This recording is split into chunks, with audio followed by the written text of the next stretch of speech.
2019 में हुए लोकसभा चुनाव के दौरान बीजेपी का दामन थामकर गुरदासपुर की लोकसभा सीट से सनी पाजी चुनावी मैदान में उतरे थे और यहां पर उन्होंने जीत भी हासिल की थी। लेकिन 2024 में वो चुनावी मैदान में क्यों नहीं उतरे, इसके पीछे की भी सच्चाई सामने आते हुए नजर आ रही है।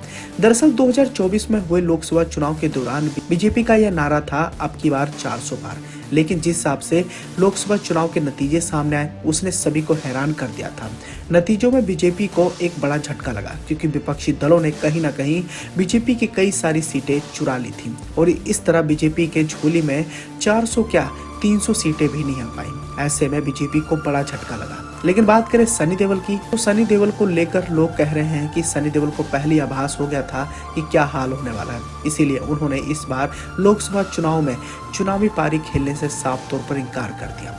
अब ऐसे में सवाल उठता है कि 2024 में अगर सनी पाजी को चुनावी मैदान में नहीं कूदना था, तो 2019 में वो चुनावी पारी क्यों खेले थे? तो इसके पीछे की वजह भी बताई जा रही है।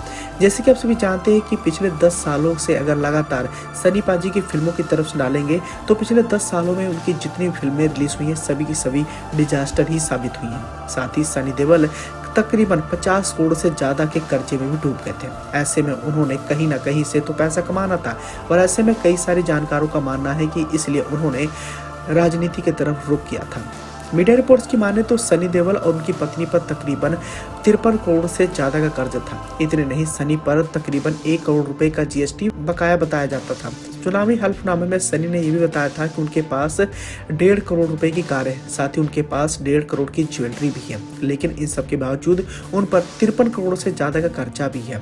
ऐसे में सनी देओल जब गुरदासपुर की लोकसभा सीट से चुनावी मैदान में कूदे, तो उन्हें यहाँ पर जीत भी हासिल हुई। लेकिन गुरदासपुर की लोकसभा सीट से जीत हासिल करने के बावजूद भी वो दोबारा से क्यों चुनावी मैदान में नहीं कूदे, तो इसके पीछे की वजह भी है। दरअसल सनी पाजी जब गुरदासपुर से सांसद बने, तो उन्होंने कभी भी गुरदासपुर का दौरा नहीं किया। इसको लेकर गुरदासपुर के लोकल लोगों के बीच में खासा गुस्सा भी देखने को मिला, यहाँ तक कि उन्होंने कई बार प्रोटेस्ट भी किया। इसके साथ ही अपने संसदीय क्षेत्र में सनी पाजी के न आ जाने पर उन्होंने गुमशुदगी के पोस्टर भी लगाए और तरह तरह के प्रोटेस्ट भी किए। इसकी वजह से सनी पाजी ने दोबारा से यहाँ से न लड़ने की कसम खा ली। तो दूसरी ओर उन्होंने चुनावी पारी से भी खेलने से साफ तौर पर इनकार कर दिया और इसके पीछे की वजह गदर 2 का हिट होना बताया जाता है। दरअसल 2023 में गदर 2 के हिट हो जाने के बाद सनी देओल को एक नई दिशा मिल चुकी है और वो सारा का सारा फोकस अपने करियर पर ही करना चाहते हैं। राजनीति से वो दूर रहना चाहते हैं, क्योंकि 10 सालों से लगातार उनकी कोई भी फिल्म इतने बड़े पैमाने पर हिट नहीं हो पाई और जब गदर 2 हिट हुई तो उनके लिए मानो एक नया दरवाजा खुल गया। गदर 2 के हिट होते ही तमाम निर्माता निर्देशक अब उन पर दिल खोलकर पैसा लगाना चाहते हैं। यही बड़ी वजह है कि सनी पाजी के पास ढेरों सारी फिल्मों के प्रोजेक्ट हैं और उन्हीं सब प्रोजेक्ट पर वो काफी बारीकी तरीके से काम भी करना चाहते हैं।